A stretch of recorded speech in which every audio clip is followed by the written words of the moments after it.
My name is Gru Mancuso. I'm a VP at WATESOL, and I wanted to introduce Lee Shainis today. And I'm just going to give you a little bit about his background. He co-founded Intercambio as an independent nonprofit in 2001. Intercambio has trained 5,000 volunteer English teachers in Boulder County and had 10,000 adult learners from over 60 countries take one-on-one and group English classes, which is really impressive. Intercambio's unique confidence and connections curriculum, relationship-based models are used by hundreds of organizations nationwide. We authored the Immigrant's Guide, which is a tool used by 250,000 immigrants to learn about law, systems, culture in the U.S. He also authored Pronunciation Fun, which has been used by tens of thousands of English learners. He has facilitated over 100 trainings to different organizations on cultural humanity and competence. Lee is dedicated to ongoing self-reflection, learning, and working to fulfill the potential of adult English classes to improve our ability to talk to each other and to foster cultural exchanges that build perspective, friendship, and unlock strengths in multicultural communities. So I turn it over now to him for his presentation. Thank you. Thank you, Greer. Thanks for having me, and thanks for being here. I have enjoyed doing this presentation. I've done it at a few workshops, and I'm really excited to be sparking this conversation. And this is a super small group, so this will be nice. This will be a conversation. I kind of introduce a couple of topics and then see what you all think, see what your experience has been, see what kind of questions you have, and we'll learn from each other, because this is like the title of this workshop. It's about mutual learning. This isn't about me, the expert, giving you all the stuff you need to know and then just following orders. It's about sharing with each other. So I just want to start by, Philippa and Patrick got to know a little bit about what you do, but I'd also love to know what brought you to this workshop, and if there's something specific that you are hoping to walk away with. So why did you decide to spend 90 minutes here with us today? And Sherry and Polly, if you're there, love to hear from you all as well. And you can put on your camera if you're okay with that or not. So who would like to start? Patrick, you're off mute. Okay. Damn it. Just kidding. No, I would jump at any WATESOL activity, frankly. I'm so impressed with the organization and the choices that they have made for their workshops and all webinars. So I'm like an automatic yes if I can do it. So, but this one seemed very interesting. I work, of course, with, as most, I guess, of us do, with cross-cultural conversation and with English language learners. So I just thought it would be a good fit. That's all. Great. Anything specific you're hoping to walk away with? If not, no problem. I just everything I get. How can I say? From workshops, everything helps. I always seem to pick up one or two or three things that are just awesome, and so it's a win-win for me. Yeah, great. That's always my goal, is that you walk away with one solid thing to implement. So always curious to see what that one thing is. Yeah, I second that, Patrick. Yeah, my goal is just to walk away with a couple of really solid things. When I teach, the classrooms are filled with students from so many different countries and cultures, and they are so often curious about one another. And I'm always looking for ways to create more community, because I think that creating community in the classroom really helps learning. So that's why I'm here. Great. And Polly, do you have anything you want to share? I just got a note from Sherry that she's dealing with some leaky dishwasher, so she's going to be listening but not not talking. Okay, great. Okay, well, I'll get into the presentation, and then we'll kind of go back and forth between seeing each other and presentation and seeing each other and presentation. I probably won't need to do breakout rooms since this is basically a breakout room size, so that's okay. That works. Great, so I'm going to share my presentation and get started. Just give you a little bit of background on who we are. Okay, so I keep changing the name of this presentation. I think right now it's something around like fostering cultural conversations, mutual learning and inclusion. But it's really a lot of stuff in here. We're going to talk about cultural humility, cultural competence. We'll talk about creating judgment-free, brave spaces at our organizations to have real conversations. And it's a lot of this stuff. So we're going to quickly get into the complexities of our work, because a lot of times we go straight to solutions and stuff without really diving deep into the problems and the challenges of our work. So we'll just spend a couple minutes on that. Talk about cultural humility and multi-directional learning and what we mean by that and the benefits of that versus just I'm the teacher, you're the student, you learn from me. Talk about how to get students talking, how to get them sharing their stories and what they think and their opinions and all these things, and how to do it in a safe and welcoming way. And then also I'm going to share something we've been doing here, which has been amazing to engage the broader community in our work and engage them in talking directly with our students. And then if we have some time, just, we'll wrap up with kind of one thing that you want to take away from this and implement in your life or your program. All right, and boom. So quick little activity here, just a self-reflection activity. I'm gonna give you a statement here, and you are going to kind of raise your hand if you agree with it and keep your hand down if you disagree with it. All right, I want you not to overthink these statements, just quick responses, okay? First one is, it's okay to ask people you meet, what do you do for work?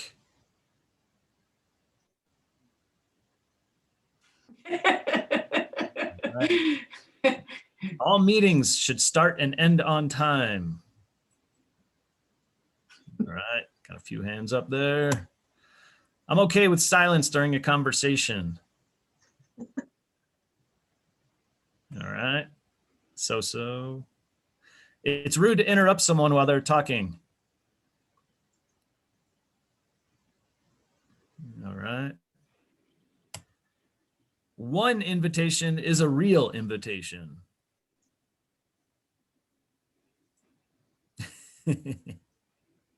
You can't do this for all of them. You got to choose yes or no. Come on.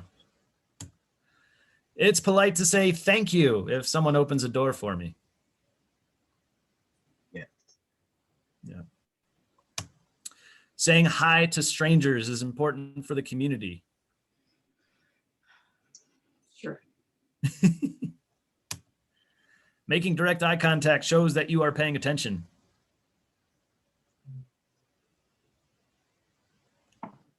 So, yes. All right. Strong hand from Glenn there. It's important to share about your personal life to build connections with coworkers.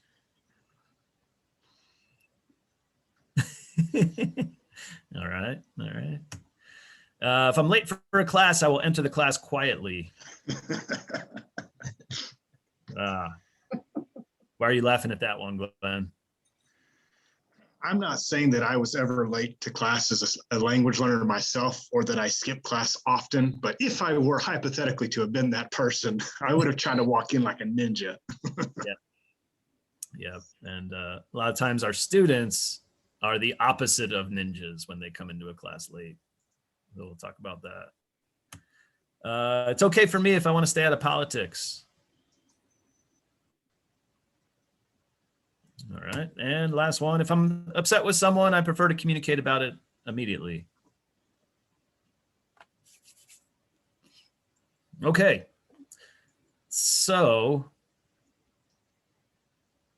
how was that experience, just quickly answering these statements? Well, if I could make a stab. Yeah.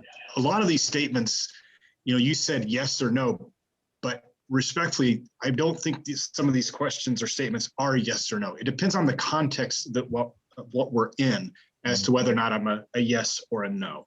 Mm-hmm. Mm-hmm. Yes, I agree. Yeah. Yeah, it's a lot of it depends on the context who you're talking to. Mhm. What else did you observe about these statements or your responses to them? Some of the, many of them are very culturally specific. Yeah. So for example, making direct eye contact shows that you were paying attention. That's very culturally specific. Mm-hmm. Yeah. What else? Well, for me, with the all meetings should start and end on time. I mean, that's my preference because that's how I think. But I have learned over time that certain cultures that, you know, when we've hosted dinners and things like that, that I have to now just kind of train my brain to think that's not how everybody else thinks. Because I've always been a very prompt person. So, but it doesn't necessarily mean it's a sign of disrespect. Yeah. Yeah. To piggyback on that one, I think so I assist with adult learners versus you know, younger students, and that would make it all the difference in the world with starting on time and ending on time because of their life's you know, if someone can only get there 5 minutes late because of the bus or something, you know, it just, there's no other way, then I have to consider that a little bit. Mm-hmm. You may address this in a little bit, so I'll try to keep it light on the question, but it's polite to say thank you if someone opens a door. It seems like there's a little bit more behind that. And is that something you'll maybe address to us later, or if I could do a Q&A, I could ask about that at the end? Because I feel like there's something behind that. Yeah. I'll now.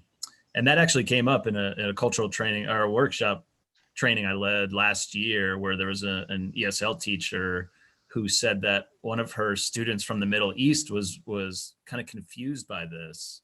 And the story was, you know, the student didn't say thank you to people who opened doors for her and things like that. And how would your response be if you opened a door for someone and they just walked in without saying thank you? Your assumption would be, oh, that's kind of rude. You know, they didn't acknowledge me for opening the door for them. So that's our lens. But the student's lens was, thank you is something different for them. You know, saying thank you is like a meaningful thank you.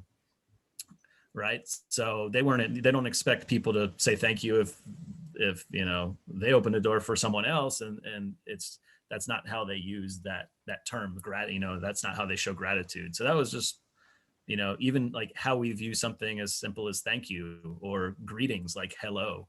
You know, I had an opportunity to spend time with some people on the Navajo reservation last week, and they in Dene, in their language, their version of hello is yate, which has a whole lot of meaning more than hello. It's like, hello, I see you, I acknowledge you, you know, so like there's little things like that mean different things to different people. So so that was a very concrete, you know, example of something that can really trigger assumptions and conflict and, you know, things where it's like, no, I'm not trying to be rude by not saying thank you. I just don't say thank you for that kind of stuff. Right. So yeah, thanks for bringing that one up. Yeah. And then a couple of these I'll dig into in a little bit when we talk more about cultural humility and cultural competence. But really any of these, we could have an hour-long conversation about all the different ways that people view this and where it comes from. And wherever you are on the spectrum of responses, there are people, millions and millions of people on the opposite end of that spectrum, right?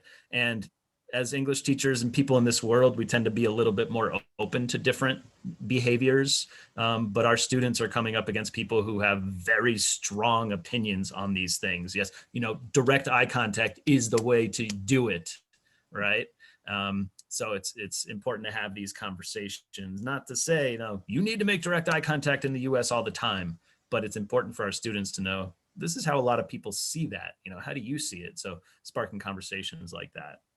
That first one was also, it's okay to ask people you meet, what do you do for work? That was an eye-opening one for me recently. I was reading a book about white privilege, and they gave that specific example as a question that tends to be asked by the white dominant culture, people of higher income levels, things like that. But that people of other races, African Americans specifically, that's not as commonly a question that's asked amongst those groups, because they see it differently. They see it as, why are you asking me that question, right? In ESL classes, it's a little bit different because a lot of times our students need to answer that. So it's fair game in an ESL class. But in the general community, it's just important to know that not everyone see that question the same as a friendly get to know you question. They might think, why are they asking me this question? What are they trying to, size me up according to what I do? So there's other ways to go about asking that question. How do you spend your time? Things like that. What's your story? Patrick, you have a comment, question? Yeah, just even with my own family, I live in the Washington, D.C. area, and what do you do for work is the number one question almost every time. And when I go to see cousins that live in different states, it sometimes never gets asked. Yeah. Same family. Right. Yeah. So even within the same family, it can be geographic region you're brought up in, your work status, your age, all these things can depend on how you view these answers. All right. So let's go on a little bit. And again, we'll get back to these. I have this quick slide up here just because a success in our programs is not just about building language skills. It's also about the connection and belonging. If our students and our teachers and everyone in our program feels a sense of connection with each other, with the program, they continue coming, they feel more comfortable having conversations, and that builds the language skills more.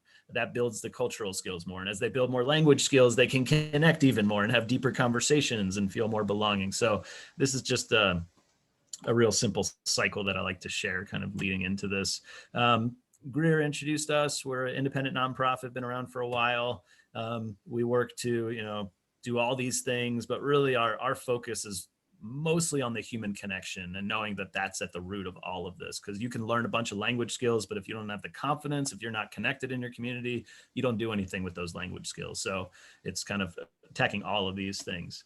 And I love this work mostly because it does take people who would never ordinarily come together to talk, every week, to come together to talk every week. And, we've seen tons of amazing friendships, and, our students and our volunteer teachers call each other family, and it's this beautiful thing. And the bonds are often for a lifetime. And there are things we can do in our programs to build that as well. So I'll talk about that as well. And our students feel welcome in our community, and that's really important to us as well, because not a lot of people feel welcome, especially in today's society. We also see, other outcomes, students earning more money, their kids are graduating high school at higher rates. So we also measure those things as well. And these are some of the sites where we partner with organizations around the country. So it's pretty much everywhere. It's churches, literacy coalitions, refugee resettlement agencies. We love partnering with other organizations, learning from each other, sharing curriculum and tools and all that. These are some of the tools we offer that were mentioned: the immigrant guide, pronunciation book, and then the full curriculum.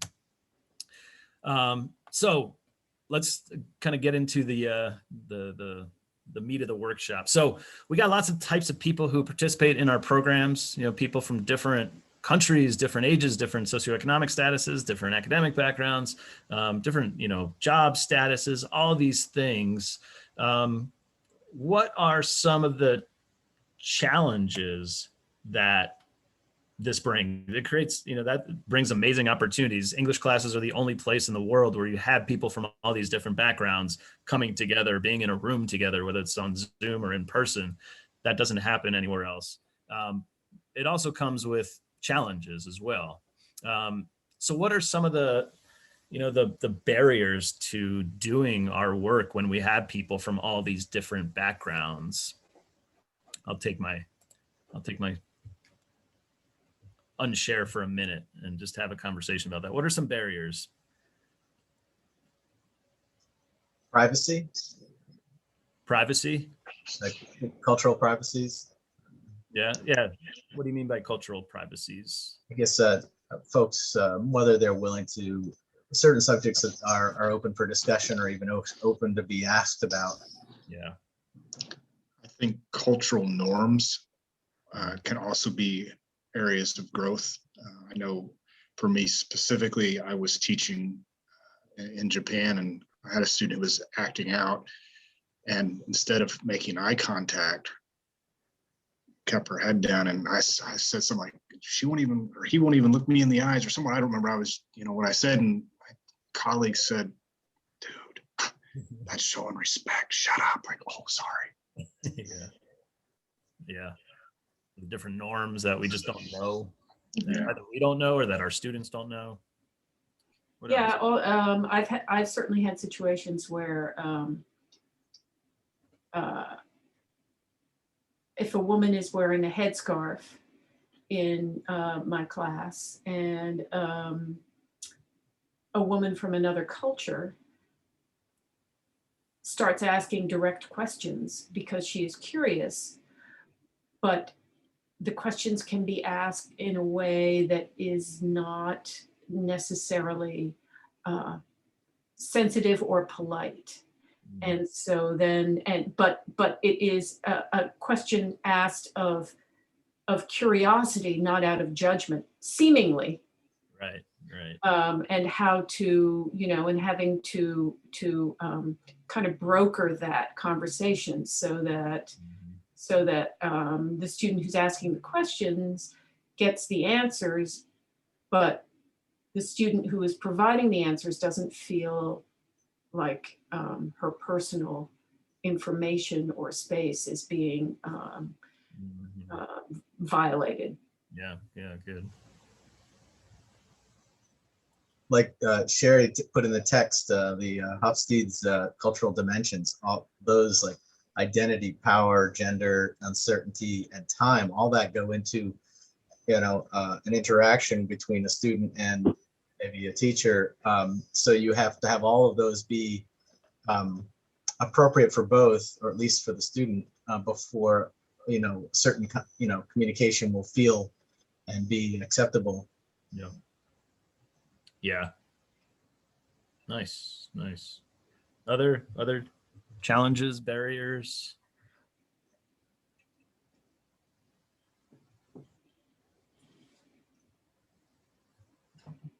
There's probably, I think it depends on every situation and whatever the different combinations of the different cultures you are, or that are present in this environment. It could bring to some unique learning curves. Yeah. Yep. I was going to share, well, I work with English learners, and a lot of them are primarily from the same location or country. I do run into a lot of biases, and where they have certain feelings or judgments already about different cultures coming into our room that, they truly don't know about, but their families or people. And I just have to find a good way to address that as well, because there are some, it's discrimination as well, when they're like, oh, they already have these conceptions that are, things that they're thinking that are not correct. Yeah. That I don't realize until, we're trying to do group work. And then I really realize, oh, well, that's how that person feels about this other culture coming into the room, when there's only like 2 from that culture and the rest are another group. Yeah, that's a great challenge of our work. Is our students are often both victims and perpetrators of racism. Mhm. Right? A lot of them come with very strong generalizations, or really more like stereotypes in different countries. That was And the one I was thinking of, I think. yeah, and that's challenging, because it's hard for us to see our students stereotype each other and other people in the community. And we're doing a lot right now to have conversations, between immigrants and African Americans, because there's a big divide between those groups, and a lot of our students come with racism, towards Black Americans, and so to have those conversations. And I'll talk about kind of what we can do as teachers when it comes to that, because that is a big challenge, and not something you just say one thing and it's like, oh, okay, I'm not going to stereotype anymore. Right? It's not. It's kind of that's a big one. But yeah, thanks for bringing that up. Cool. I'll go back to the presentation here. Let's see. All right. So yeah, so these are some of like the common challenges that we always talk about, like, oh, people don't have time, their work schedules change, childcare, transportation, money, all those are all real barriers. But the ones we, don't talk about as much are things like the cultural differences, the cultural norms, those conflicts in our classes, and then confidence and fear. That's the number one barrier to our work is people don't feel like, oh, I can do this. I can learn another language. Like that's a huge undertaking. And a lot of them don't have that confidence and they fear that they're going to fail at it. So they don't do it at all. Good. Patrick, do you have a comment? Or was that your hand from before? Oh, sorry. All right. Never mind. And then also, people feel like they don't, people come in with unrealistic expectations of how long it takes to learn a language. So if you feel stuck, if you feel like it's too slow, a lot of people will drop out for those reasons. But we'll really address the feeling judged, feeling stupid, and the belonging piece in this specific workshop. So let's talk about culture just for a second here. So what is culture? We talk about it like the iceberg because you only see a little sliver of it at the top of the surface. You see the clothing and the food and the dance and the language, but a lot of stuff you don't see. You don't see how people see thank you and hello and greetings and honesty and friendship and favors and a million other things like she mentions here. Compatibility is a word that I did not create, but that I use a lot. It's not a real word, but it's very important in the world of our work. It's the synergy between humility and competence. And typically when we talk about culture, it's about cultural competence, which is a good thing. It's a set of tools that we gain so that we can better interact with people from different cultures, whether it's nationality or geographic region or race or socioeconomic status, whatever. It's specific skills that we learn to be able to better interact. So, very small examples like, oh, I learned that in Turkey, it's considered rude to show people the bottom of your feet, right? Great, I learned that. I can, avoid unintentionally offending Turkish people. Great. There are like millions of little things like that we can learn. The more we learn, the better. And cultural humility is this other thing that kind of balances it out, because a lot of times the people who are most culturally competent are people who've had privileges, people who've had opportunities to live in different countries, to spend a lot of time going to school and reading and, studying up on this stuff. A lot of our students are not what we'd consider super culturally competent, but they can bring cultural humility and that helps with cultural competence. So cultural humility is this lifelong process of self-reflection, self-critique, really like understanding history of stuff, and really being clear with your own beliefs on where you are with these things. And this quote here is really important. Many frequently used competency measures, whiteness was understood and represented as the norm.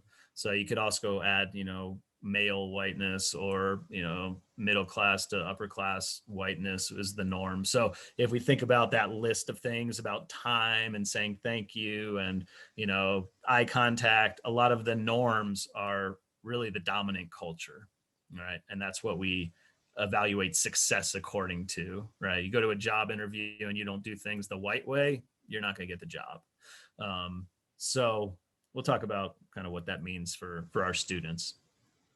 But this term cultural humility is just a really powerful term that we're going to start hearing a lot more in our work.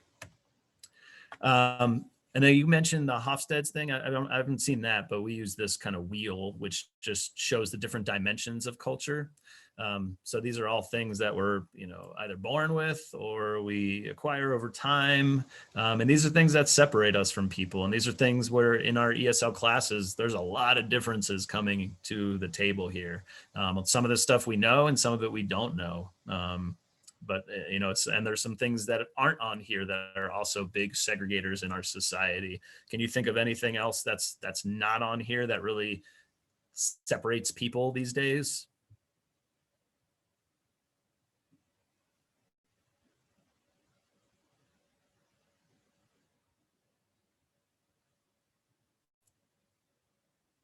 What do you think? What do you think? Other stuff here?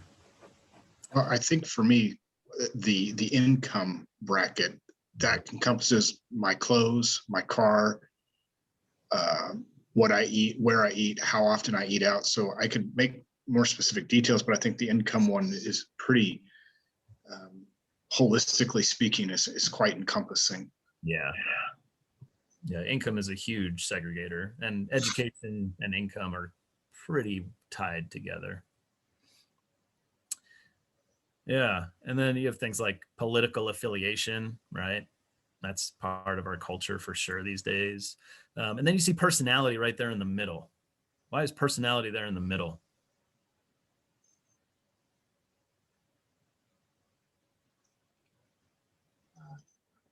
Any ideas on that? It's the most innate part of it. It's internal. It's the most internal part of your internal dimension. I And guess. building on that, everything in the red, the orange, and the green makes the blue. Like everything about that makes who I am. Yeah, exactly. Yeah. It's not like, is this your personality or is this your culture? It's like they're one, right? Your personality is strongly shaped by all of these things and a little bit of just your unique self as well. But your age, your race, your gender, your income, all those things impact your personality. So you might think about that question at the beginning. If I'm upset about something, I prefer to communicate about it quickly. A lot of people have said that's not a cultural thing, Lee. That's a personality thing, but it's both, right? Because how you were brought up impacts your response to that, right? There are some cultures who will never address a problem, they'll just let it go altogether, versus some people who are like, yeah, I'm going to bring it up immediately because I don't want to sit on it. And then there are other people who are like, I'll sit on it for a week or so, really take my time to think about it and so on.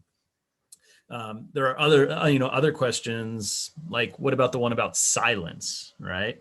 What impacts your response about how you feel about silence? What are some of the things on here?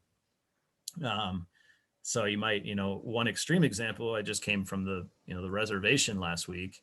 And Native Americans see silence very differently in general, right? They'll sit around in a circle in silence for hours, until someone is moved to speak or share something. Whereas in a Zoom meeting, it's like 5 seconds of silence is driving half the people crazy. And it's like, I just got to jump in and say something because this silence is killing me, right?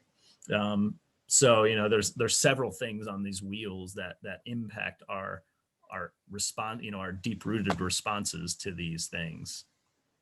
And if you think about kind of who do I spend my time with, I just give you a second just to reflect on this. You don't need to share out loud, but think about who you spend your time with outside of your family, friends, and which of the dimensions do you share with these folks? Is it, people in your profession? Is it people of your age, of your race, of your religion? It's just important to think about, like, oh, in my life, I'm really just surrounded by people who are the same religion as me or of the same educational background as me. I'm really not crossing this barrier. I'm really not crossing that barrier. Just an important thing to reflect on. So when we talk about culture, you heard me use the words generalization and stereotype, which we see as two very different things. A generalization is more like the bell curve, right? So you're not saying all people from Mexico see time in this way, but in general, people from Mexico see time differently than people who are born in the US. In general, that's not to say all Mexicans see time this way and all people from the US see time this way, but in general, there's a difference. And we can, generalize about millions of differences. In Japan, in general, they see eye contact differently than they do in the US. We feel like it's okay to say that, and it's okay to use that to start a conversation. We don't feel like it's okay to stereotype and say, all Japanese people see it this way, all US Americans see it this way, because then it's inaccurate.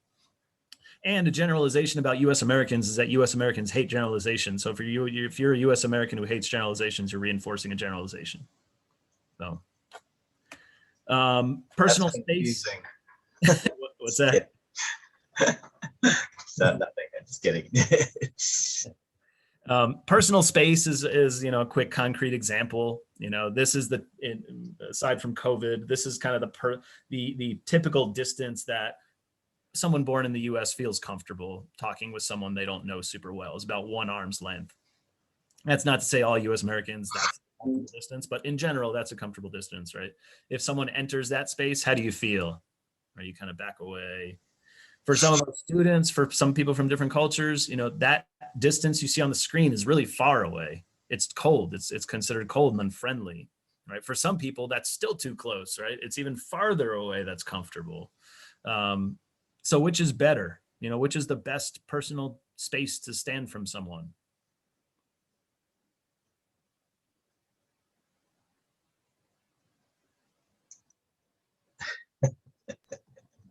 Whatever makes, I don't know, I think it's good that there isn't one that's better. It's whoever you're with, and you have to adapt and adjust, I think. I don't know.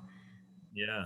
But I've had to learn personally about the space issue where people were very close to me and my own students, and I was uncomfortable at first, but over the years I realized like that's okay with them. So I had to, you know, because I was a space person. I wasn't a big hug, things like that. COVID's different now, but you know, Right. Yeah. I had to adjust with who was with me. Yeah. So really, there are other cultures that they, you know, and there's a lot of like female, male Mhm. issues there too. But I always have to like, you know, remember who am I with at the moment, and to, I don't know, I feel like I'm constantly adjusting myself. Yeah. Right either, but as a teacher, I feel like that's what I do. Yeah. So your strategy has been to adapt. Yes. Yeah. Cool. Lee, Yeah. would this include like a discretion on a conversation? So say the photo you have up, let's say one's a student on the left. There's enough space there that's probably both are comfortable. But if there's a class really right there too, and they're wanting to talk to you about something that they don't want to share with the rest of the class, I would want to sort of lean in and talk more quietly, but then you're changing the space. Right. Yeah. It's a good point. I mean, in general, our students are, you know, not as like get out of my space as we are. But that's a good point. And the other thing with space is, you know, kind of our invisible boundaries. We've got physical boundaries and then invisible boundaries that are different cultural norms. So like, what are some things you wouldn't ask somebody who you just met?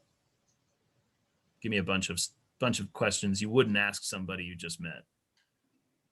What's your job? There you go.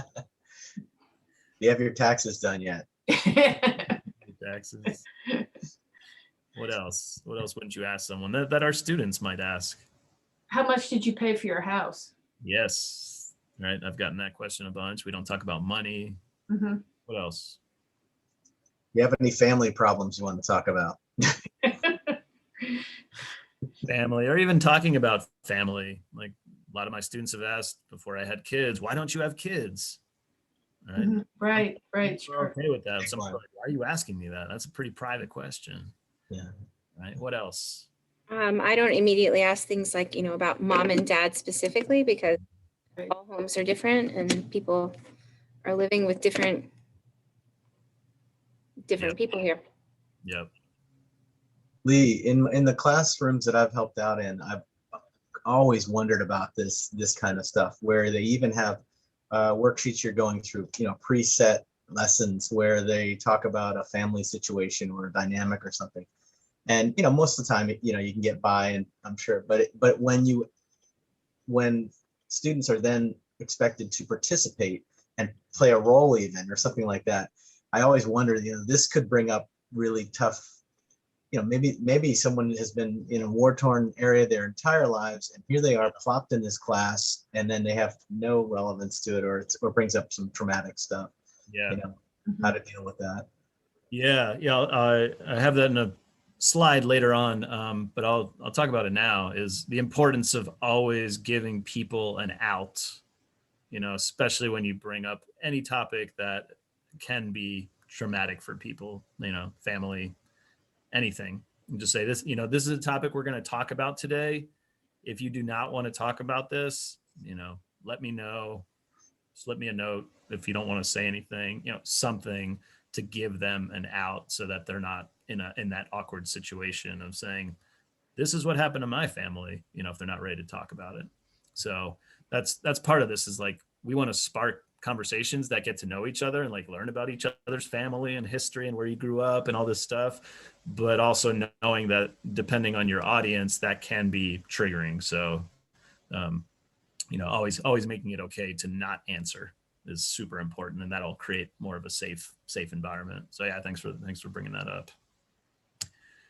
Cool. I'm going to cruise through these real quick. So time, we have different ways of seeing time. Some of us see it as a very controlled thing. It's respectful to be on time. When I was brought up, my mom taught me, if she was going to pick me up at 5 and I wasn't ready until 5:10, I was telling her that my time was more important than her time. And I was selfish and disrespectful and all these things. And we see people who are late as disorganized and dishonest. And what the hell, we agreed on this time and you're not on time. But even the word on time means different things to different people. So for some people, 10 minutes after a meeting starting is okay. That's time. For, I do this training for police officers and they're like, no, on time is 5 minutes early, right? So military is like extreme, on time is not on time. It's actually early. People in parts of Africa will think that, 2 or 3 hours late is okay. That's on time. So we have this broad, range of like, how do we see time? Is it this thing that is respect or is this thing that's just like, it's there? So I just invite you to think about where are you on this spectrum of control versus fluid view of time. So are you more on the control view of time? That's how you see it, how I was brought up seeing it, or do you see it as something that's always fluid and we'll freak out about it? And with our students, a lot of times they need to know, when is it non-negotiable in the US, right? So if you have a court appointment, you can't be late. Right, you got to be there on time. You got a doctor's appointment, you're going to lose your doctor's appointment. If you have a conference with the teacher's got 15 minutes for you. They've got someone coming in after those 15 minutes. So if you're late, you miss that. And for social things, it's important for us to be learning from each other how you see time. All right, let's do a quick little discussion about this. I'm going to give you a scenario. So the scenario is an intercambio volunteer teacher, Linda. It's Monday and she's having class with her student. She's tutoring Martha. And Linda invites Martha to her house for dinner on Friday. And Linda says, hey, Martha, I'm having some people over on Friday. Would you like to come? You don't need to bring anything. Here's my address. Here's 6 o'clock. And Martha says, okay, thank you. Great. And Linda says, great, I'll see you there. Boom. All right. And then Friday comes and goes and Martha doesn't show up to the party. She didn't call, she didn't text, nothing. What are some reasons why Martha might have said yes to the invitation on Monday and then not shown up on Friday? And it wasn't because her car broke down or her kid got sick. Try to come up with theories around cultural reasons why she would say yes and then not show up. Can I ask a quick question? Yeah. Linda is a teacher in the United States and Martha is a student from where? We'll say El Salvador. Okay. Yeah. I'll offer up my answers later. I'll let everyone else go, and then if there's time, I'll share my thoughts. All right. Glenn will provide the correct answers. I didn't say that, my friend. I'm sorry. No, good. There are no correct answers. Just as many theories as you come up with, the better. So. Martha did not want to be rude to Linda by saying no. And so she said yes. Yeah. Good. So it was more polite to say yes in the moment and then not show up than to say, thank you, but I can't go. Mm-hmm. Yeah. Mm-hmm. Good. What else? The student didn't think it was a contract or an obligation to let her know or not or show up even. Yeah. Maybe there wasn't clarity about the realness of the invitation. Good. Greer? Or maybe she was expecting a reminder or a second invitation. I'm not sure. Yeah. I also agree with it was more polite in the moment just to say yes, because I have experienced that now myself. Yeah. Yeah. Let somebody down. Yeah. So if I may, I'll offer up the correct answer now, as Lee pointed out. Basically, it's a plagiarism of all the answers that have been given. There wasn't a second follow-up. I'm not sure. Yeah, I'll be there. I'm uncomfortable, or it's just culturally polite just to say yes. And Yeah. Yep. Other theories? Those are all good.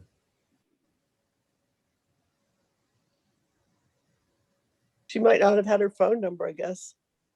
Yeah. Maybe she didn't know she lost her phone number. Yeah.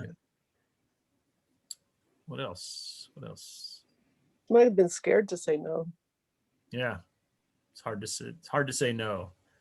Yeah. A lot of our students come from what we call yes cultures, where they say yes to every invitation or no to every offer initially. Like, do you want something? Like, hey, Lee, you want some ice cream? No, I'm good. You sure you don't want some ice cream? Nah, I'm okay.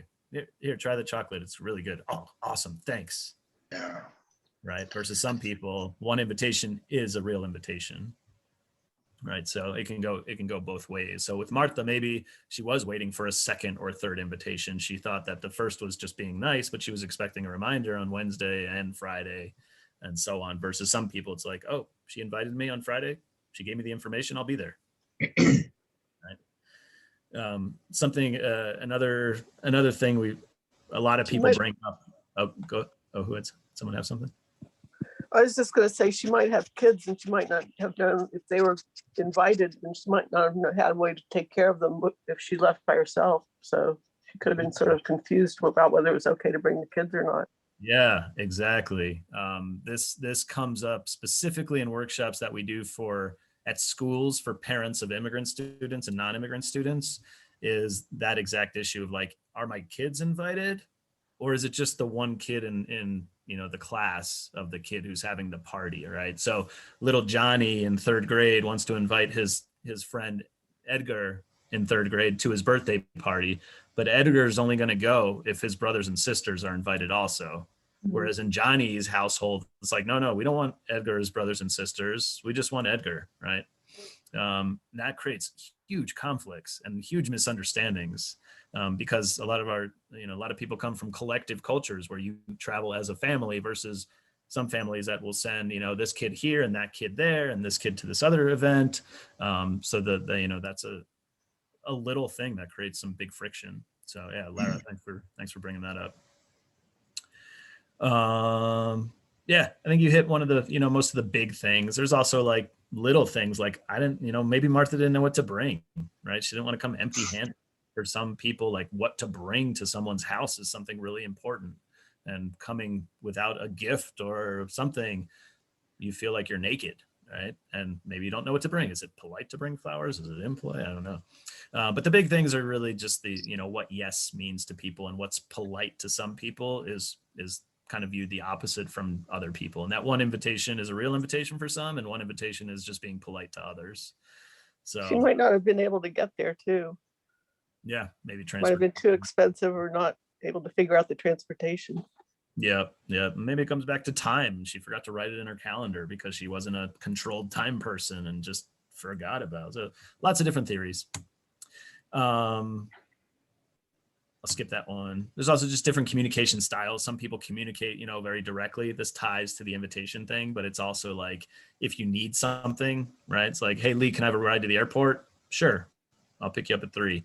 Hey, Lee, blah, blah, blah. I got this car, blah, blah, blah. I broke down 10 years ago, blah, blah, blah. I got to fix and blah, blah, blah, blah, blah. I got to get to the airport this Sunday. I'm not sure how I'm going to get there. Hey, how's your kid doing? Right. What's the second person asking? For a ride to the airport in a very indirect way, not directly, right? Because they don't want to put me in a situation where I have to say, I'd love to, but I can't, right? Like saying no to something like that is just soul crushing for a lot of people. All right, let's do some quick observation or an interpretation. She's disorganized and disrespectful of other people's time. Is that an observation or an interpretation? It can be both. Depends on what part of the equation you're in. All right. Yeah, I agree. If this is an initial interpretation or a repeated observation. Yeah. What about she often shows up 10 minutes after meetings start? Observation. Yeah, that's an observation. Yeah. First one can be an interpretation that comes from, oh man, she's always late for meetings. Like that's really disrespectful. And she's disorganized. Like, why can't she just show up on time? The man is angry. Observation or interpretation? Interpretation. We'll call it an interpretation. The man is speaking in a loud voice and using lots of arm gestures. Observation. More of an observation, right? So for some people, if you speak like this, it looks like you're pissed off. But some people just talk like that and they talk about, I had this great lunch, right? And I've come across this where I've been like, is everything okay? You know, I've seen a couple from China having a conversation and it looks like they're angry. And I'm like, is everything okay? They're like, yeah, we're just talking about lunch. I'm like, really? That's not how I talk about lunch, but we're different, right? And I was making an assumption. He's untrustworthy. Interpretation. We'll call that interpretation. He told me he was going to attend the event, but did not show up. Observation. Observation, right. Good. So this is like just a key thing in that, you know, it kind of ties to, you know, Greer, your comment about how do we get our students to, you know, respect the differences is like bring up things like this, you know, and say, you know, this isn't better or worse, but we tend to make these assumptions about people. So, you know, really bringing concrete examples is really what can shift people. And as a teacher modeling that, like, hey, this isn't better or worse, it's just different. I love with, this is a side note, with like staff drama or teacher drama or things like that. Facts versus explanations is a huge thing. So, you know, really being able to separate what are the facts, what's your interpretation of this? So like people will come up to me and say, oh, Lee, I can't stand working with so-and-so. They're being a perfectionist. I'm like, okay, that's your interpretation. What are the facts that you can point to? All right. So that's a little side note that I've found is tremendous for trauma conflict. This is a super, super important tool that helps with bias. It's called the Ladder of Inference. And the idea here is that we see things and we instantly create a story about it with just the little bit of data that we see. We form beliefs, we kind of make assumptions, form conclusions and beliefs and take actions according to just slivers of data we see, right? This could be as little as like, oh, I see someone walk across the street and they're got tattoos head to toe, right? I'm gonna, you know, my brain just starts a story, right? I see a person of a certain race wearing a suit, driving a certain car. I quickly just create this story. And the idea with this is to slow down and not create those stories without getting more data. So an example is like, you know, you see someone pull up to a food bank to get free food and they're driving a really nice truck, right? There are a lot of people who will climb this ladder and think what?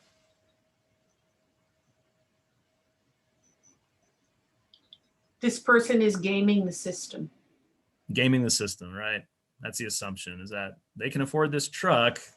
Why are they getting free food, right? And then maybe they form more beliefs out of that. Maybe they say, I'm not going to support the food bank. This is ridiculous. You know, they're not serving the people who really need it. Whereas we don't know who that person is. Maybe they're picking up food for a friend. Maybe they just lost their job today. You know, maybe they're borrowing the truck. We don't know what's going on, right?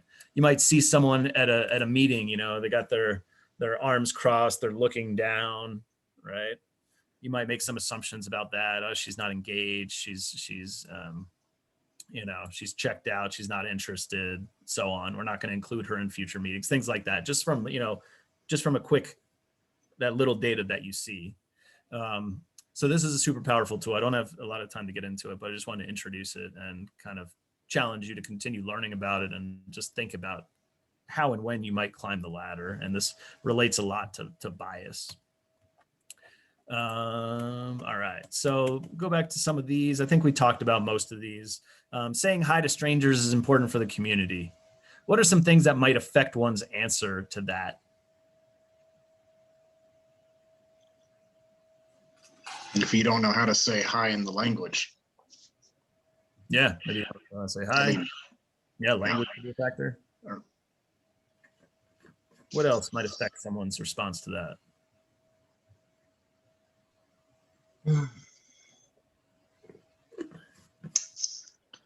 If you are a young woman and the person saying hi to you is a man, Yes, or children, right? Right. Yep. Yeah. Yeah. Gender, religion kind of ties into that too. There's some women from, from certain religions are expected not to acknowledge men. What else might determine that? Me, Which of you can I- grew up in like a small town? Any of you grew up in a small town? Yeah. What about big city? Who grew up in a big city? All right. So, Glenn, did you say hi to people in your small town? yeah, but I say hi to people all the time. Yeah. I'm the guy that just says hi to people. I mean, I'll be in the airport and I'll strike up a conversation with a complete stranger. Yeah. I'm the chatty person, and like everyone's my friend. If I don't know you, it's an opportunity to make a new friend. I'm that guy. Nice. Nice. Yeah. So, yeah, a lot of that, comes from like how you were brought up, right? So we have people who were brought up in New York City who are like, hell no, I don't say hi to strangers, right? That's just completely crazy. And then we got people like Glenn who are like, I say hi to everybody, right? And it's great. So again, neither is better or worse, but there are deep-rooted reasons why we agreed or disagreed with that quick statement. And obviously depends, where you are, but a lot of those responses are deep-rooted. Okay, so let's talk about multi-directional learning. So the best teachers are the best learners. And we're going to kind of talk about what can you do as a teacher to be more of a learner, and how do we get our students sharing about their experiences, knowledge, and stories and perspectives. And when we do that, they feel like, all right, I'm a part of this, I'm contributing, I'm not just the learner, right? But I'm also kind of a teacher. And we feel like with English acquisition, this is key, because when you can have a hypothetical conversation about returning an item at a store, and that's important, but that's not going to get students really talking and sharing and stretching for new language. But when you ask them questions about, where they were brought up, and their first job, and their family, and what they think about, how is life different in the US, and how they experience discrimination here at all? What do they know about, that's when they like really want to talk and share. And when they do that, they stretch for new language and new words, and you get into conversations beyond just let's role play this hypothetical dialogue, right? So, and when they speak more, they acquire the language faster. So it's super important for language acquisition. How do we spark these conversations, right? How do you get students talking about, what do you think about this cultural norm? What do you think about greetings? What do you think about, things that you regret in your life, or things that you want to do, or your dreams, or your hopes, or things like that? It's easier if it's in a book. It feels safer. It's not up to the teacher to come up with safe conversation. When anything is in a book, it kind of feels like this is just part of the lesson, right? So for the students, it's like, okay, this is just part of the lesson. This is part of my English learning. It's not my teacher like, why are they asking me this question, right? It takes away the guesswork of like, what's the intention of this question here? So we put these in our books, in our Competence and Connections curriculum. Every lesson has a culture tip and a connect with conversation, and the lessons build up to this. And the culture tips are a huge range of things like, what do you do if you get pulled over by the police in the US, right? And then there's questions like, how is this different in your native country, right? Interacting with the police. Protests are very common in the US, and this is what they look like. How is it in your country? Oh, in Iran, you get shot for protesting? That's really interesting. I didn't know that, right? So it creates this mutual learning. The students, share their experiences, their knowledge, their differences, and all the, and it becomes more of a mutual learning environment, as opposed to just, I'm the teacher and I'm going to tell you all the stuff you need to know to assimilate into the US, right? We strongly avoid that word assimilation, because it has very racist historical context, and it doesn't capture what we want to be doing. We want to be learning from each other and growing together. And it's important for you as a teacher to also, participate in these conversations for a couple reasons. It humanizes you more, and it gets your students practicing asking questions as well. So it's not just you interviewing them, but really a kind of more back and forth conversation. So, and it can start the conversation too. If you're like, this is the last event that I went to, and I really like this, and this was difficult, and blah, blah, blah. And what about for you, Pamela? Open it up for conversation, but the teacher can often start it. Good. And then we also need to build up to these conversations. So we don't start a lesson with the conversation like this. It's like you got to build the tools, the pronunciation, give the vocab, the grammar, and create the learning space, create the, the environment to have some of these conversations as well. So this is a slide that we could talk about for an hour, but I'm going to move past. So, and we scaffold to the conversation. So we kind of have them like do activities first before getting into the conversation. So practicing using the language. So, this is a sample about, I used to do this, right, when I was a kid, but now I don't. And then after doing an activity, then you can have the conversation about it where it's more like a natural conversation. This is another tool that just can open the doors to having some of these conversations. So this is our immigrant guide. It's got 130 topics on different things, from laws, finances, housing, cultural norms, health, and it can just spark conversation. This is how rights work in the US. How's it different where you're from? Again, these are topics that would be hard to just bring up on your own. There's some intense topics too, like sexual harassment, right? But it's an important one because a lot of our students have lost their jobs because they haven't known what sexual harassment is, how it's defined, or child abuse, right? A lot of people come from places where it's okay to physically discipline your kid. And if you do that here, you could lose your kid, right? So it's a pretty serious thing that, again, would be hard for me as a teacher to be like, all right, how am I going to squeeze in something about child abuse in my class, right? But if it's in a book, it feels a little bit safer. So what can you do to create judgment-free zones in your classes? What are some things that you all do to make your class feel safe? And actually, I'll back up and say, we've been shifting our language actually when it comes to talking about safe spaces. Instead of safe spaces, we use the term brave spaces because there is no such thing as a safe space. But we really want our students and our teachers to come in with brave, being brave, knowing that, not every conversation is going to be, oh, this is a fabulous conversation. But yeah, but making things as safe as possible, doing what we can to make it feel safe, but knowing that it's more of a brave space than a safe space. So what are some things that you all have done to kind of help create safe, make things feel safer when it comes to meaty conversations? Glenn. Yeah, I start out, I tell them, I tell them my failures. It's like, I screwed up, whichever version of, screw up of life I share. But I mean, I say, look, I made this mistake as it relates to our conversation. And I was like, I'm just being honest with you. Yeah, great. Nice. Being human, acknowledging mistakes. Nice. What else? That's sort of like that as I tell stories about maybe when I made a mistake in the past, or a story about a friend of mine who had this happen in the past, that kind of thing. And a lot of it is around miscommunication or misinterpretation of something. And hopefully it has a little funny aspect to it so that it's an entertaining story. And then that's sort of, it should, for most people, most of them, it normally just kind of puts them at ease to say, all right, this guy's not trying to find out where I messed up or anything like that. There's a humility there, and I can feel safer to practice myself. Yeah, nice. Yeah, so teacher modeling humility is super key. Yeah, the whole idea of telling a story about your own experience, I found works really well. I mean, I'm thinking specifically of one situation where we were talking about weather, and it had started because a student had said, why do Americans always talk about weather?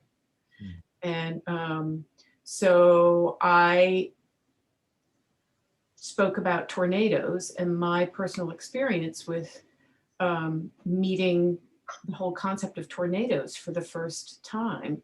And then and how I was just a complete dimwit about it and was wandering around with the green sky and had no clue what was going on or about to go on. And then put everyone in groups and had them just talk about weather experiences and the names of weather, of weather experiences. Yeah, nice. So Cool. Yeah, so starting with the story, personal story. Other stuff, this is good. No, I mean, for me, I was just thinking stories are the same thing, but when it comes to family experiences, like I've got my own background and, if we're getting into, I have run some groups for socio-emotional needs and stuff of my students coming kind of in a acculturation group. But some of them, if I can start out by sharing, some personal, not, that's appropriate, but of my own past baggage with my family, I feel like it kind of helps open the door for that, if that's the topic for today or something along those lines. Yeah. That like not all families are perfect family units that, have everything working, that you see on TV. Right. Yeah, nice. Good. I like those. Here's a list, that you can walk away with and use whatever you like or not. So yeah, we say it can be scary to share your life and perspectives. And I think what you all mentioned about sharing about yourself is key to that. It makes it a little less scary for people. So you're not like, let's share about our scary stuff. Who wants to go? Pedro, you start, right? So it's modeling it first.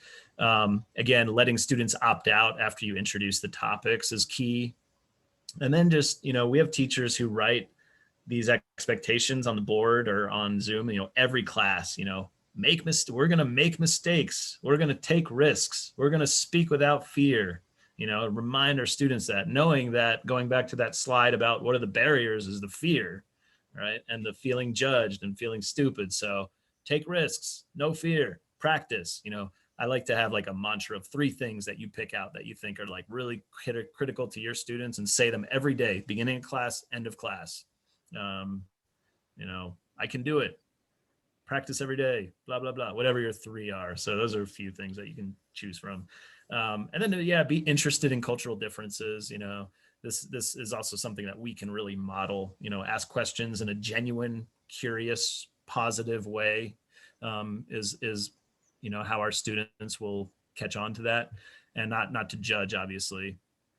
And to build trust before discussing some, divisive stuff. You don't want to have your first class with people and get into politics and, stuff that could go haywire.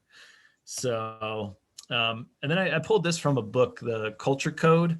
It's about belonging. And I like these 3 things here. So belonging cues. So one is energy.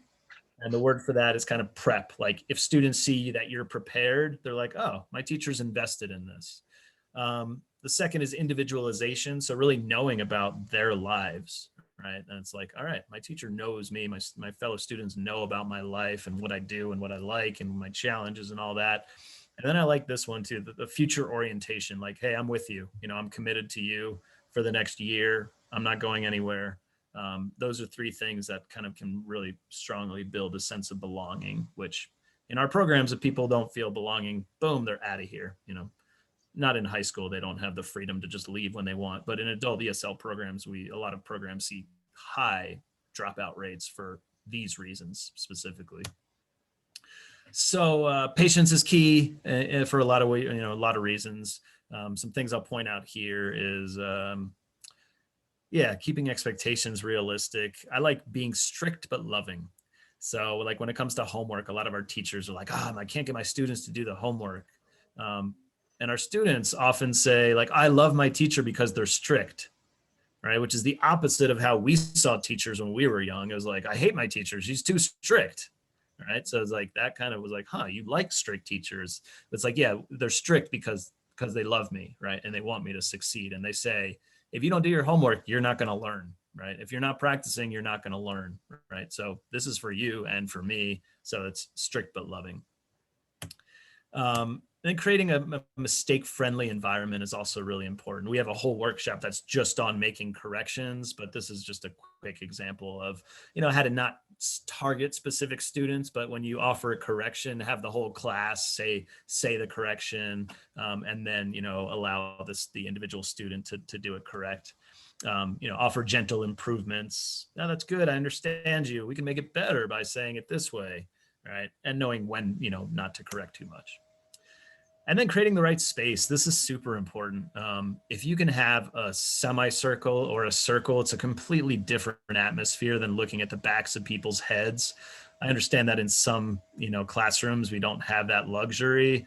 But when it is able, you know, the power of the circle and seeing people's faces instead of the back of their head is just huge.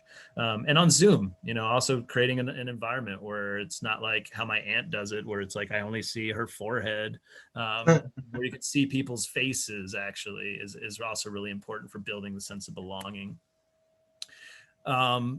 This is also a whole separate workshop that I do, but I'm just going to give you the quick 5 tips on, you know, when you're having these conversations too, we want our students to understand us as much. We're really, anytime we want our students to understand what we're saying, because if they understand us, they like us. If they don't understand us, they don't like us, and it crushes their confidence. So I do a whole workshop on getting people to practice simplifying English, and how to speak clearly, not too exaggerated or patronizing, how to slow down a little bit, use fewer words, avoiding metaphors, double, triple meaning words that can be confusing, and, you know, like phrasal verbs. So like when I walk into a level 1 or a level 2 class, my number one goal is that they understand me, right? I want to motivate them. I want to thank them for coming. I want to encourage them to continue. And I need to say that in a way that they're not like, what the hell did Lee just say? Right? So I have to think about all these things. I have to pause. I have to think about the actual words coming out of my mouth, right? I pop into classes all the time and I see teachers using phrases like, you guys are killing it. And I'm like they have no idea what you're talking about right now. They're so confused, right? You have the best intentions in the world. And nobody's smiling. And nobody's smiling. They're like, who just killed who? Right? Right. So, and we do that all the time because it's just the way we naturally speak. So this is something that takes a lot of practice and a lot of, you know, turning on that consciousness button. So, and if you do say something like, oh, you guys are killing it, and you recognize it, you can just, you know, correct yourself and be like, you know, and teach that. Say, you're killing it means you're doing really well. But if you just say you're killing it, that's not helping them. Yeah, so I encourage you to kind of think about, like, you know, saying, instead of saying, you're doing such a great job in class, I'd love for you to pop into some more classes and utilize more resources so you can speed up your learning. How could you say that in 5 words? You know, how can you say, I want you to keep up with your studying, right? Keep up is a complicated thing. It's something that's natural for us. Keep up the good work, right? But they think up. So how can you, what can you say instead of keep up, right? There's just lots of things that we can say that we can simplify without dumbing down, without like being, patronizing about it, but just simply simplifying. And again, it's not easy to do, but it can increase the sense of belonging in our classes. And then the concrete encouragement, saying you're doing a great job is good. If you can point to something specific that they're doing, that's even better. Like, wow, your pronunciation of the TH is so much better now, right? That is a better kind of encouragement than just, you're doing great. So anytime you can point to specific things. And I have some teachers who say, I give each individual student a compliment at the end of every class. And I'm like, wow, that's awesome. And students love that kind of stuff. Finally, and I'm gonna open it up to kind of a little wrap up, is getting our students to move beyond the fear of just talking to their teacher. How do we do that? They become comfortable with us and they're terrified to talk to strangers because a lot of people in the community don't simplify their English. They don't make an effort to understand people who have accents. And it's incredibly frustrating for our students to, do that, to be like, oh, I'm taking English classes and I feel really good about it. And then I go and talk to this person and they're like, you're killing it. And they're like, what? I didn't understand anything that person is saying. So we got to build up their confidence talking to people. So what we do is in the middle of every semester, we have what we call community conversations, and we bring in a group of volunteers. We give them a quick orientation, like a 30-minute orientation on things to do, things not to do, questions you can ask, questions you can't ask. And we pair them up with our students and do it speed dating style and say, okay, Philippa, you talk to Erika for 15 minutes, go. And you ask her, anything except her documentation status or her ability to vote or things like that. And you have a great conversation, and the students talk for 15 minutes and they leave and they love it and they want more.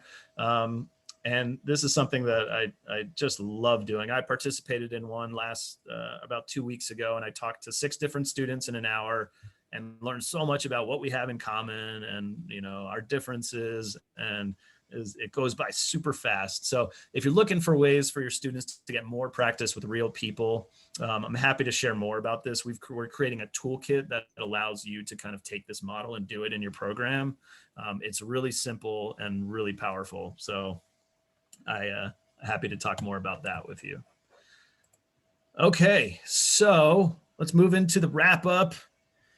I threw a lot of stuff at you. Hopefully something was helpful. It could just be a concept. It could be something that was turned on in your brain. It could be a specific tool. You think about it for a second. And I'd love to hear from all of you kind of what is something, and I'm going to take this, I'm going to put this link in the chat here. If you fill out the survey, I will send you oops, let's stop my share here. I will send you the presentation. So there's the survey. And I'd love to hear just something you're walking away with. It could be a question that you're still pondering, or something, something you learned, something you heard from somebody else in the group. I could say that I like the holistic aspect of it, because bits and pieces. I definitely like the no mistakes example in the beginning and at the end of class. I got a nice visual that I put up in the beginning of all my classes, but the idea of doing it at the very end makes, why didn't I think of that before now? But that's a great idea. But just all the stuff that you went through. So for me, I'm going to have to go back and process through it, but I like that, because you could mess up really easily, in plenty of little places. But if you just go through once and have like a sense of holistic approach to that, your classes could be just so much better. Yeah, nice, beautiful. I feel like this is kind of what you just said, but one thing I just wrote down, I loved everything, but starting off by telling, having that motto, or make mistakes, take risks, speak without fear, because that's a huge, especially doing concurrent online, and my guys are all level 1s, and just the fear of speaking. I mean, every time I'm like, don't use the chat, because all they want to do is just put everything in the chat, but never turn on their mics and talk to me. And it's frustrating, because now that some of them started coming back here face to face, they can speak. And when they go home 2 days, because they're 2 days here, 2 days home, it's really complicated. But they're terrified to try, and then you've got the whole online factor. But I see them now opening up here. So if we had that kind of motto every single day, we're all going to make mistakes. And I keep telling them, nobody speaks English. We're take the risk, because we're all level 1s. Nobody's understanding anybody. But I just want them to believe that too. So I like that. Nice. I love it. Philippa? Yeah, I think the emphasis on it's okay to make mistakes, because of course I think it, but I think I need to focus more on really being overt in saying it, because a lot of students are anxious about speaking. Yeah, nice. Glenn? First, Lee, I just want to say thank you. This was a really wonderful presentation. Thought it was very well done. Part of what I take from this, we'll deal with the speaking and the mistakes. You know, what I tell my students is, I'm going to kind of give you the shortened version of what I actually use in class for time constraints, but like whoever makes the most mistakes gets a special prize. And what they don't know is there is no prize. And if they do know me, it's a fake can of Diet Coke. And then I explained to them, it's like, look, just talk. I said, when I was learning French, I tried to be perfect and I made so many more mistakes. So just relax. Besides, it's me. You guys know who I am. So just chill out. Yeah. And I think, the way you present it was a nice reminder that, keep moving with that it's a brave zone. I've not heard that version. I've always used safe, and that's what I use, but I like that thing about this is the brave zone.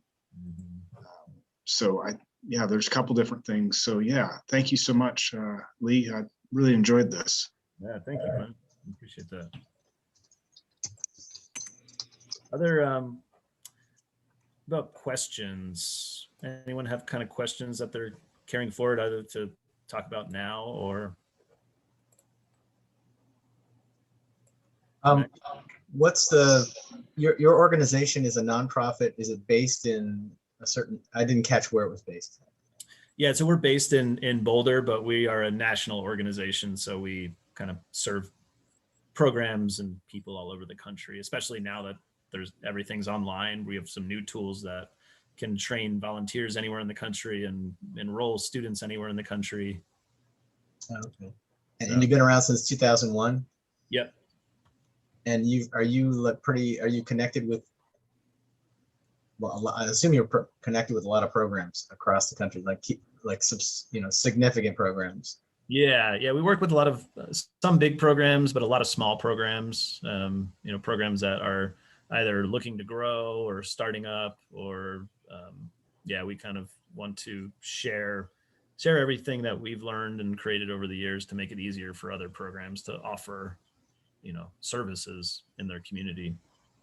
And your publishing end, is that, do you have your own self-publishing type thing? Yeah, we just we print everything. We have a printer we work with. We self-publish everything. Yeah. We keep kicking out more stuff. So yeah, we like putting out publications and trying to digitize more stuff. And I put that brave space quote in the chat. So Greer and Glenn. Yeah.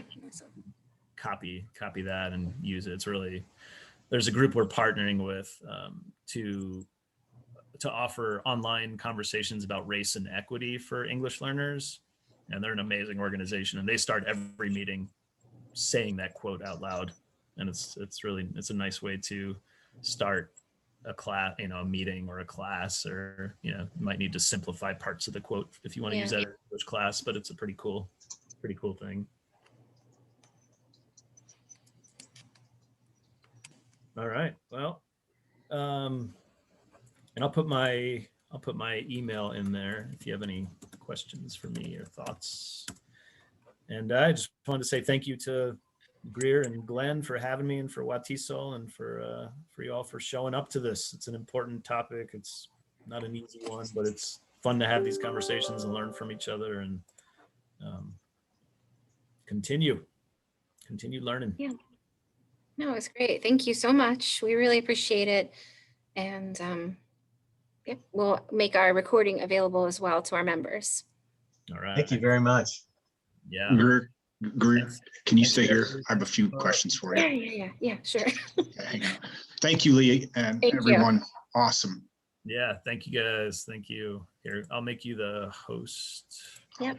And I think I'm going to hit stop on the record. Yes.